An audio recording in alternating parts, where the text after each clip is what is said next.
आज हम सीखेंगे कैसे किसी नंबर का स्क्वायर कैलकुलेट किया जाता है। अभी तक हमारे लिए सबसे इजी होता है 5 नंबर का स्क्वायर कैलकुलेट करना, क्योंकि 5 को स्क्वायर करते हैं तो 5 का आंसर आता है 25, 25 का स्क्वायर करते हैं तो आंसर आता है 625, 35 का करते हैं तो 1225, 45 का करते हैं तो 2025। ऐसे अगर मान लो मुझे 11 का स्क्वायर करना है तो 121, 12 का 144, 13 का जो है 169, 14 का 196, 15 का 225। तो आज मैं बताऊंगा कैसे किसी नंबर को स्क्वायर करते हैं और कितनी आसानी से करते हैं। सपोज मैं पहले आपको बात कर रहा हूं,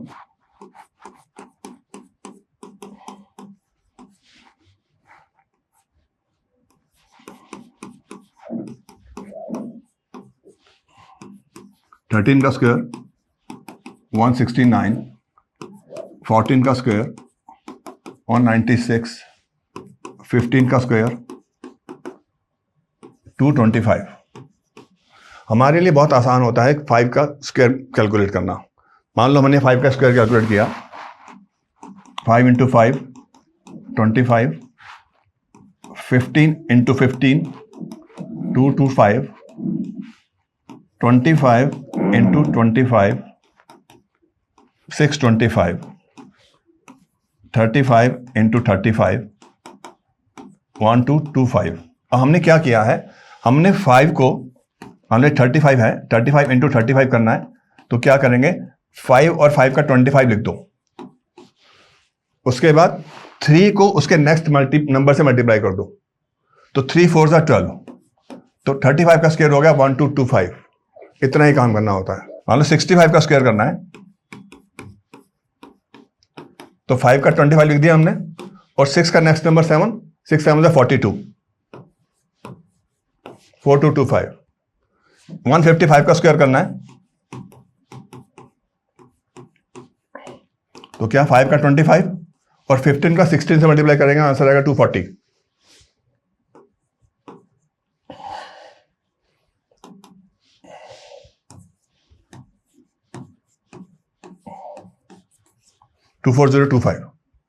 ठीक है, तो मैं यहां पर बताऊंगा आपको कि ये तो हुआ 5 का। अगर हमें 21 का स्क्वायर करना है, 22 का करना है या 28 का करना है, वो कैसे करते हैं, चलिए वो देखते हैं। जैसा मैंने बताया कि सबसे इजी होता है हमारे लिए 5 का स्क्वायर कैलकुलेट करना, तो या दूसरा नंबर होता है 0 का स्क्वायर कैलकुलेट करना। तो 21 का स्क्वायर कैसे करेंगे, हम क्या करेंगे, हम इसका नियरेस्ट 0 ढूंढेंगे। तो किसी भी नंबर को अगर स्क्वायर करना हो तो उसका नियरेस्ट 0 या नियरेस्ट 5 ढूंढो। नियरेस्ट 0 क्या है, 20। 20 का स्क्वायर क्या होगा, बहुत आसान है, 2 2 जा 4, 400। अब 400 के अंदर आप सिंपल 20 प्लस 21 41 ऐड करो, आंसर आ गया 441। 21 का स्क्वायर हो गया 441। ऐसे ही अगर मुझे 31 का स्क्वायर करना है तो 31 इंटू 31, नियरेस्ट 10 क्या है, 3। नियरेस्ट 10 3 है, 30 है ना नियरेस्ट 10, तो 3 3 9, 900 हो गया। 900 प्लस 30 और 31 का को प्लस कर दो, 61 आंसर, 61 आंसर आ गया 961। इसके लिए आपको पेन पेपर की जरूरत नहीं है, ये आप वर्बली कर सकते हो। क्यों, क्योंकि हम 0 को कैलकुलेट करने में बहुत आसान होता है। हमने अगर 40 का स्क्वायर करना है तो 4 4 जा 16, 1600 और 40 प्लस 41 81, 1681 आंसर आ गया। ऐसे ही हम बात करते हैं अभी, मान लो 26 का स्क्वायर करना है, क्या होगा, नियरेस्ट 5। नियरेस्ट 5 क्या है, 25। 25 है नियरेस्ट 5, तो 25 का स्क्वायर क्या होगा, 625। कैसे किया, 2 3 जा 6, उसके बाद 25 लिख दिया। इसके बाद 25 और 26 को ऐड कर दो, 51 आंसर आ गया 676।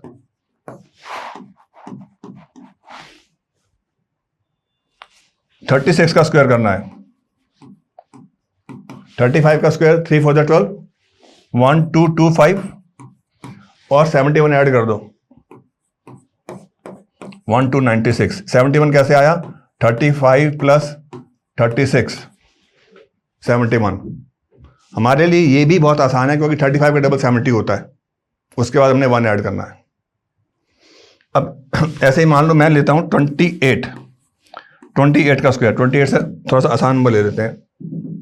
मान लो मैं लेता हूं 22। 22 का स्क्वायर कैसे करेंगे? नियरेस्ट 10 क्या होगा? 20। 20 का स्क्वायर 400, और उसके बाद 20 plus 22, 20 plus 22 is equal to 42 का डबल होता है 84।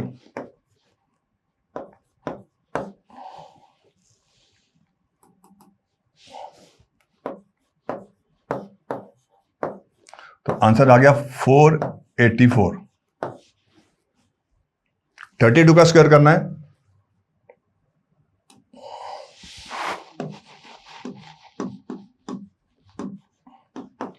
नियरेस्ट 10 30, 900, और 30 प्लस 32, और इनके दोनों का डिफरेंस क्या है? 2।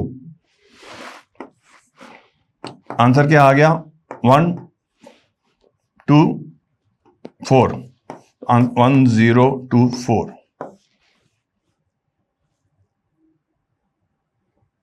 ठीक है, तो ऐसे किसी भी नंबर को हम स्क्वायर कर सकते हैं। एक नंबर और लेते हैं। मान लो 19 है, 19 का स्क्वायर करना है तो क्या करना है?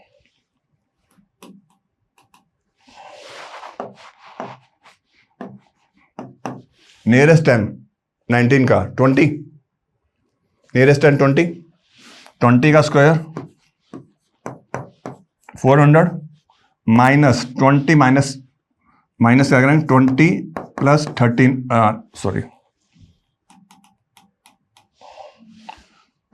20 प्लस 19, 39 माइनस कर दो, आंसर आ गया 361। ये हो गया आपका 19 का स्क्वायर। ठीक है, तो ये तो हुआ स्क्वायर करने का तरीका। अब इनमें कॉमन क्या है? एक बात करते हैं, डिविजिबिलिटी ऑफ 7। ठीक है, आपको मालूम है डिविजिबिलिटी 7? कभी सुनी है? नहीं, पहली बार ना, बताता हूं। हम बात करते हैं डिविजिबिलिटी ऑफ 7।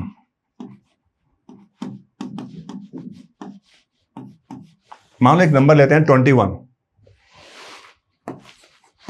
अब क्या करो आप? 21 को इसको मल्टीप्लाई कर दो 3 से, तो 3 2 6 प्लस 1 7। मैंने नंबर लिया 14। 14 में इसको मल्टीप्लाई करेंगे 3 से, तो 3 1 3 प्लस 4 7। ये हुआ एक तरीका 7 का डिविजिबिलिटी निकालने का। दूसरा तरीका, मान लो यही नंबर लेते हैं 21। सेकेंड ऑप्शन क्या है? इसको 5 से मल्टीप्लाई कर दो, 1 इंटू 5, इसमें प्लस कर दो 2, आंसर आ गया 7। 35, इसको 5 से मल्टीप्लाई करेंगे तो 25 प्लस 3 28। ये डिविजिबल बाय 7 होता है। ठीक है, थर्ड ऑप्शन सिखाता हूं। वही नंबर लेंगे 21, थर्ड ऑप्शन, इसको मल्टीप्लाई कर दो 11 से, 11 इंटू 2 22 माइनस 1, यहां पर माइनस करेंगे 1 को, 1 ये वाला 1, 21 आ गया। मान लो मैंने लिया 42 में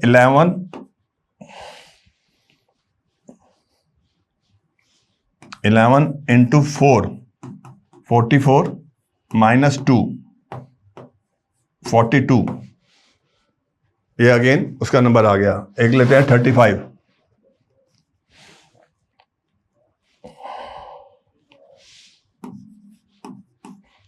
11 इंटू 3 33 माइनस 5 28।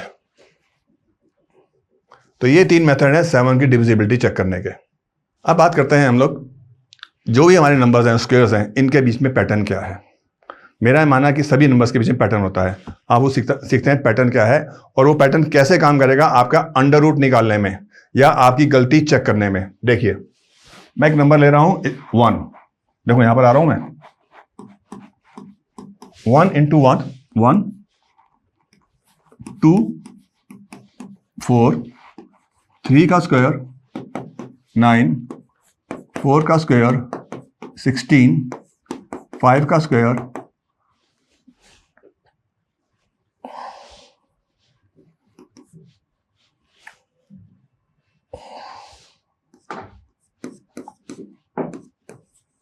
25 6 का स्क्वायर 36 7 का स्क्वायर 49 8 का स्क्वायर 64 9 का स्क्वायर 81। ठीक है, 11 into 11 121 12 into 12 484 सॉरी 144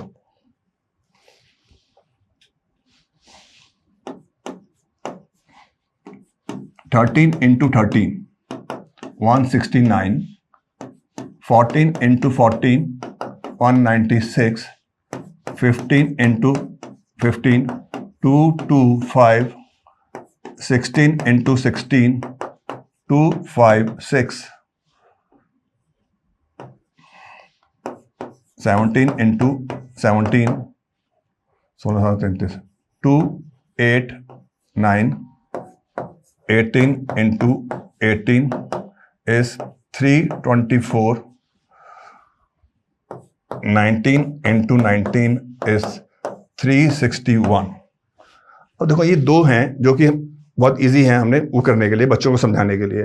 अब इसमें एक पैटर्न है, ये देखिए 1496 लास्ट डिजिट 6941। ठीक है, 1496 6941 और यहां पर देखो 1496 6941। इसके नीचे 0 आएगा और इसके नीचे भी 0 आ जाएगा। इसका मतलब यह हुआ कि अगर आपके पास कोई भी ऐसा नंबर आता है, तो अगर आपके ऐसा कोई भी नंबर आता है जिसके लास्ट में 2 3 7 या 8 है, जिसके लास्ट डिजिट 2 3 7 8 है, उसका अंडर रूट नहीं होगा। आपकी 50% समस्या नहीं खत्म हो गई। अगर आपको एमसीक्यू में ऐसा आ गया कि जिसका ये नंबर आया, तो आपको कुछ नहीं करना, क्योंकि इसका कोई डिविजिबल मिलेगा ही नहीं आपको परफेक्ट। इसका परफेक्ट डिविजिबल आपको नहीं मिलेगा। अब दूसरी चीज में कॉमन क्या है, ये है 25 और यहां पर भी है 25। इसके जो साथ वाला डिजिट होगा ना, मैं एक नंबर और लेता हूं यहां पर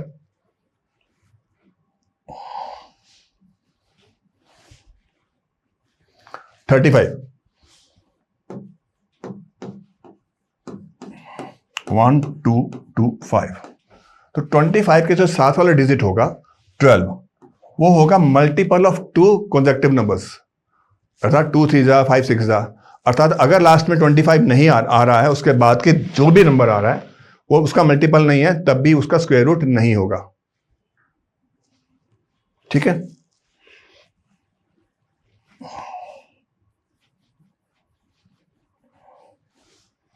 अब यहां पर एक चीज और देखते हैं। अब देखो इसका टोटल 1 का टोटल 1, 4 का 4, इसका 9, 16 का 7, 1 + 6 7, 2 5 का 7, 3 6 का 9, 49 का 4, 64 का 1, 81 का 9 और इसके तो छोड़ दो। तो यहां पर 3 नंबर निकल के आए 1497 7941। ठीक है, अब इसमें ये जो 9 है ना, ये जो 9 है, ये 9 जो है, ये बेसिकली वो नंबर्स हैं जिनका जो टोटल है वो 3 पे होता है। जैसे 21 24, तो 3 को 3 से मल्टीप्लाई करोगे तो 9 आएगा ही। तो आपके पास रह गए 147 और 147। 1 का जो स्क्वायर होगा वो 1 होगा, 1 का स्क्वायर 1 होगा, 8 का स्क्वायर भी 1 होगा, ये हमेशा ही होगा। अर्थात कोई भी नंबर, मान लो एक नंबर लेता हूं 17,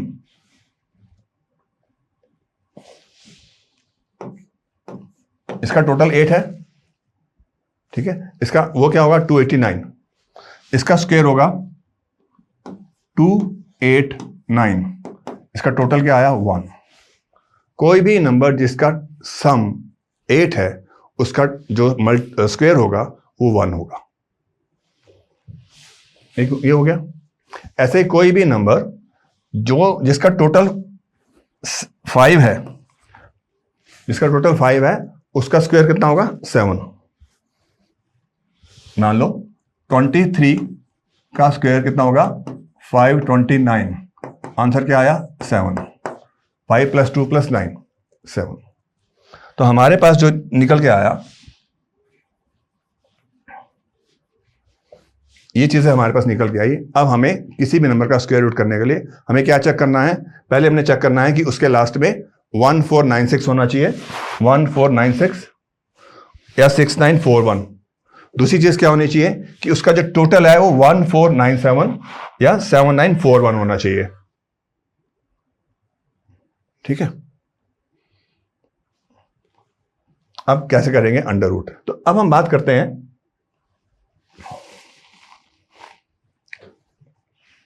कैसे किसी नंबर का अंडर रूट निकाला जाता है। देखो 11 × 11 121, 12 × 12 144, 13 × 13 169, 14 × 14 196, 15 × 15 225, 16 × 16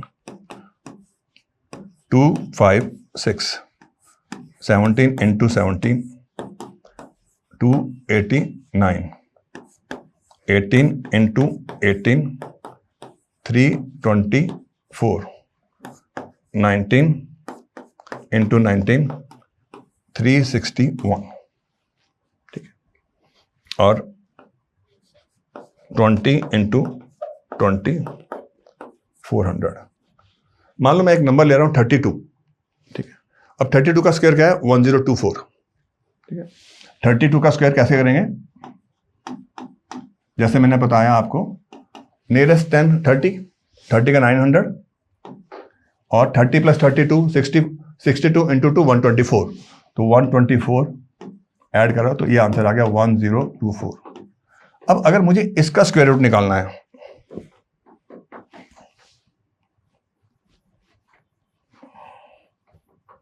अब मुझे इसका स्क्वायर रूट निकालना है 1024 का।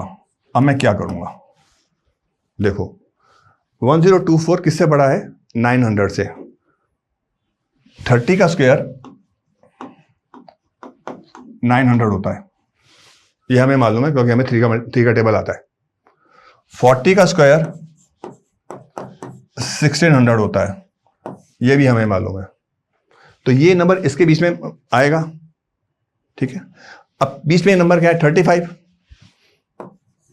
35 का स्क्वायर क्या है 1225, 3 4 12, सिंपल। तो इसका ना ये जो नंबर है ये 30 और 35 के बीच में है, 30 या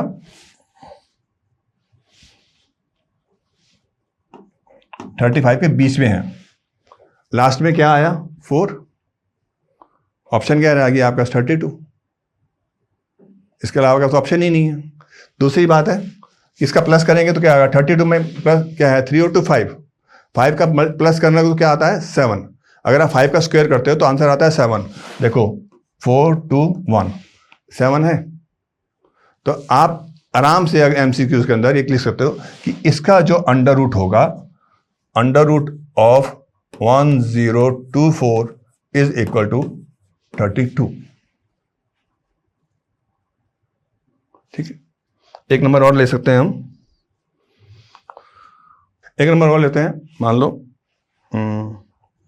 26 ले लेते हैं।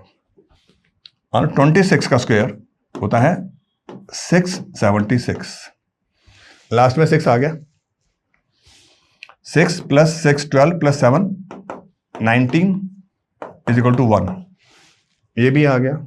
इससे एक बात पता चल गई कि जो टोटल होगा वो 8 होगा, जो टोटल होगा उस नंबर का वो 8 होगा, 8 है, ठीक है। बट इसको चेक कैसे करेंगे? 676 जो है, देखो 20 का स्क्वायर 400, 30 का स्क्वायर 900, 25 का स्क्वायर 625, ठीक, 625। तो 676 इससे बड़ा है, लास्ट में क्या आएगा? 6 है, तो 6 का ही लास्ट डिजिट 6 ही होगी, क्योंकि 6 को अगर आप किसी भी नंबर से 6 को 6 से मल्टीप्लाई करोगे तो लास्ट में 6 आता है, ठीक है। तो आप कह सकते हो कि ये इसका आंसर होगा 26।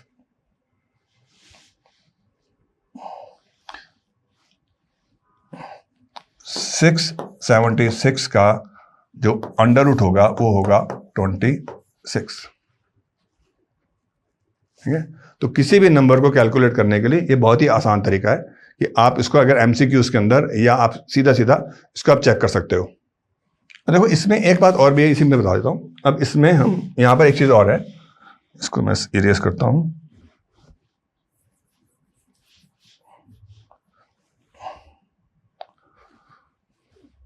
मान लो हमारे नंबर था 1024, 32 का स्क्वायर था 1024,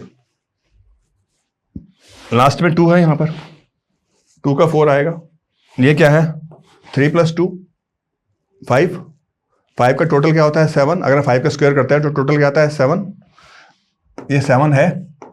अब ये तो हो गया 4, ये तो 4 हो गया, ठीक है। अब यानी कि 3 आपका टोटल होना चाहिए। ये जो इन नंबर्स का जो टोटल है वो 3 होना चाहिए।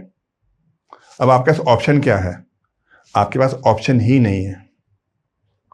आप इसको जैसा मर्जी करो, इसको आप 2 करोगे, 201 करोगे, 201 करने के बाद ये उस रेंज से बाहर चला जाएगा,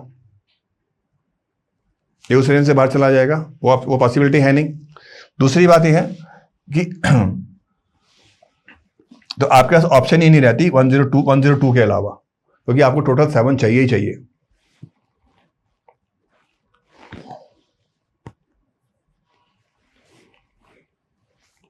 ठीक है, तो ऐसे आप अपने नंबर्स को इजीली कैलकुलेट कर सकते हो। जैसे आप स्क्वायर रूट भी बहुत ही आसानी से निकाल सकते हो। मुझे उम्मीद है कि आप लोगों को बहुत अच्छा लगा होगा कैलकुलेशन करने का तरीका। इस सारे कैलकुलेशन के तरीके आपको मैथ्स में कैलकुलेशन करने में बहुत इजी रहेंगे। आप किसी भी नंबर को स्क्वायर करना, क्योंकि 10th क्लास के स्टूडेंट्स तक को कैलकुलेटर करना अलाउड नहीं होता और उन्हें सबसे ज़्यादा करना पड़ता है स्क्वायर। तो स्क्वायर करने के लिए इस तरीके को यूज़ करो, बहुत अच्छा रहेगा, आपकी बहुत हेल्प होगी। Thank you. और वीडियोस देखने के लिए आप मेरे चैनल को सब्सक्राइब करो। Thank you.